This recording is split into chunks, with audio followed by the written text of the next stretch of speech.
प्रिय विद्यार्थियों, आज हम महाकवि तुलसीदास द्वारा रचित भरत राम का प्रेम के दूसरे पद की व्याख्या करने का प्रयास करेंगे। ये पद इस प्रकार है। विधि न सकेयु सही मोर दुलारा, नीच बीचू जननी मिसपारा। यहू कहत मोहि आजू न शोभा, अपनी समुझी साधु सुचि को भा। मातु मंदी मैं साधु सुचाली, उर अस आनत कोटि कुचाली। फरह की कोदब बाली सुसाली, मुक्ता प्रसव की संबुक काली। सपने हूँ दोषक लेसु न काहू, मोर अभाग उदधि अब गाहू। निजु समुझे निज अघ परिपाकू, जा रेऊं जाए जननी कही काकू। हृदय हेरी हारेऊं सब ओरा, एक ही भांति भले ही भल मोरा। गुर गोसाई साहिब सिया रामो, लागत मोही नीक परिणामो। साधु सभा गुर प्रभु निकट कहियूं सुथल सती भाऊ, प्रेम प्रपंचु की झूठ फुर जानही मुनि रघु राव।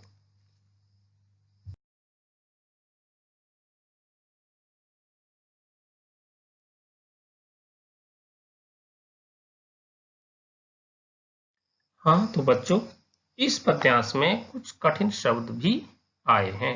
उन कठिन शब्दों का अर्थ जान लेते हैं। विधि विधाता, मिस का अर्थ है बहाना, मही पृथ्वी, सूची का अर्थ है पवित्र, मंदी का अर्थ है नीच, सुचाली का अर्थ है सदाचार, सुशाली का अर्थ है धान, संबुक का अर्थ है घोंघी, लेसु का अर्थ है लेश मात्र, उदधि का अर्थ है समुद्र, अघ का अर्थ है पाप, परिपाक का अर्थ है परिणाम, काकू का अर्थ है कटु वचन, प्रपंचु का अर्थ है छल कपट।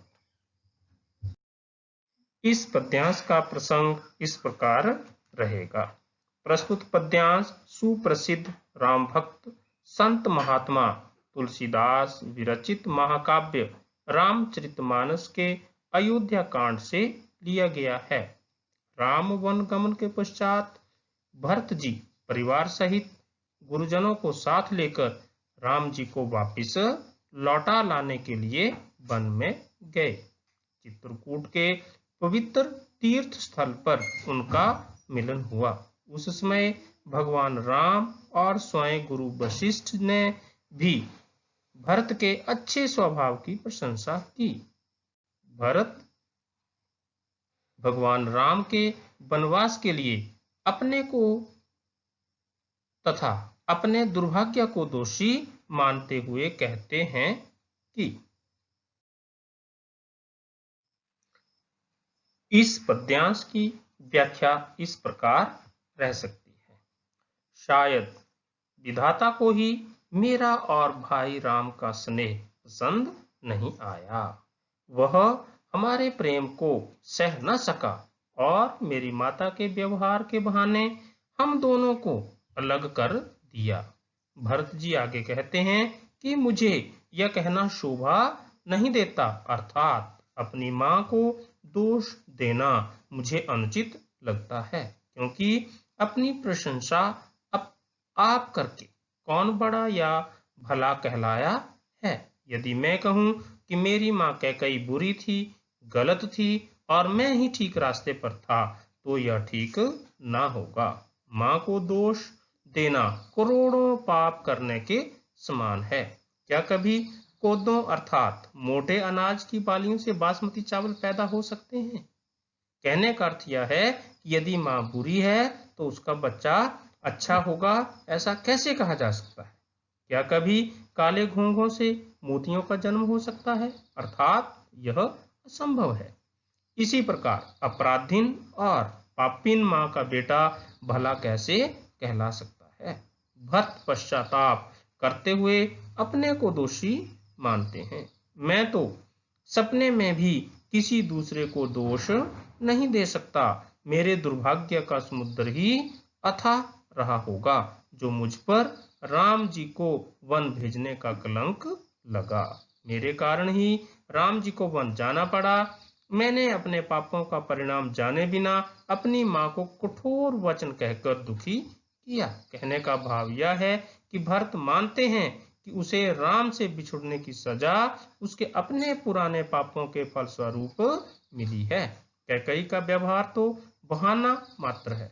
मैं अपने दिल में चारों ओर देखकर समझ कर निराश हो गया था। कोई रास्ता दिखाई नहीं पड़ रहा था जिससे कि मेरा यह कलंक छूटता। लेकिन अंततः मुझे यह उपाय सूझा कि केवल इसी मार्ग पर चलकर मेरा भला हो सकता है। यदि मैं अपने गुरुजी और स्वामी भगवान राम की शरण में चला जाऊं, वे ही मुझे मेरे इस पाप से मुक्त कर सकते हैं।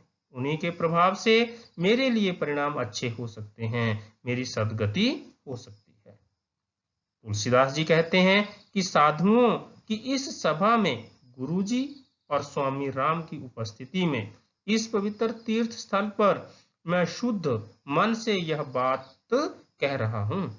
यह मेरा प्रेम है या छल है, झूठ है या सच है, इसे तो सर्वज्ञ मुनि वशिष्ठ और भगवान राम ही भली भांति जानते हैं। हाँ तो प्रिय बच्चों, अब व्याख्या के पश्चात हमें इस पद्यांश के लिए विशेष भी लिखना होगा। तो इस पद्यांश का विशेष इस प्रकार लिखा जा सकता है। नंबर 1, बोलचाल की अवधी भाषा का प्रयोग हुआ है।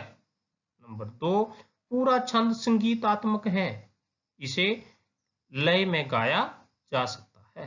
तीसरा, दोहा चौपाई छंद का इस्तेमाल किया गया है और इस छंद में शांत रस का प्रयोग हुआ है।